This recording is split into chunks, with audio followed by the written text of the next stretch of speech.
ముబారక్ పథకాలను యథావిధిగా కొనసాగించాలని బీఆర్ఎస్ నిర్మల్ నియోజకవర్గ ఇన్ఛార్జ్ రామకిషన్ రెడ్డి డిమాండ్ చేశారు. ఇక పార్టీ ఆధ్వర్యంలో నిర్మల్ జిల్లా కేంద్రంలోని ఆర్డీఓ కార్యాలయం ఎదుట ధర్నా చేపట్టారు. ఈ సందర్భంగా కాంగ్రెస్ ప్రభుత్వానికి వ్యతిరేకంగా నినాదాలు చేశారు.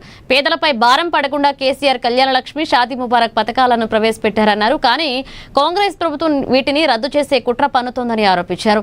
అలాగే కాంగ్రెస్ ప్రభుత్వం ఇచ్చిన హామీలు అమలు చేసే వరకు బీఆర్ఎస్ పోరాటం చేస్తుందన్నారు.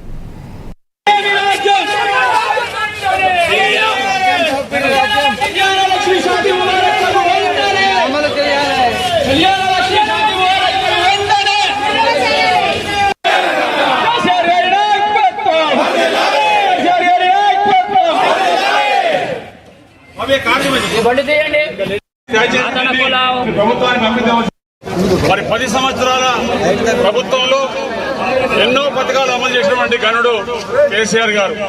ముఖ్యంగా వ్యవసాయ రంగానికి రైతు బంధు అయితేనేమి, రైతు బీమా అయితేనేమి, ఉచిత కరెంట్ అయితేనేమి ఎన్నో పథకాలు పెట్టడం జరిగింది. అలాగే మరి సంక్షేమ పథకాలు ఎవరు అడగలే, ఎవరు చెప్పలే.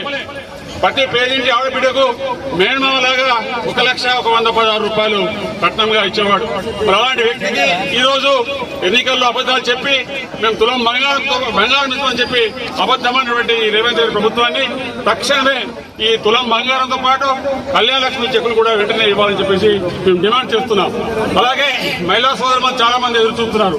మా ఇంట్లో ముసలి వాళ్ళు ఉంటే 2,000 నుంచి 4,000 చేస్తాం, అలాగే అవ్వకు తాతకు ఇస్తామని చెప్పడం జరిగింది. కేసీఆర్ గారి నాయకత్వంలో పనిచేసిన అప్పటి పథకాలన్నీ అన్నింటినీ అమలు చేయాలని చెప్పేసి మేము కోరుకుంటున్నాం.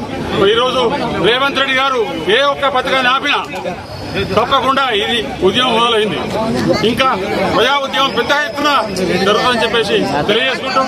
జై తెలంగాణ. మరి 10 సంవత్సరాల ప్రభుత్వంలో ఎన్నో పథకాలు అమలు చేసిన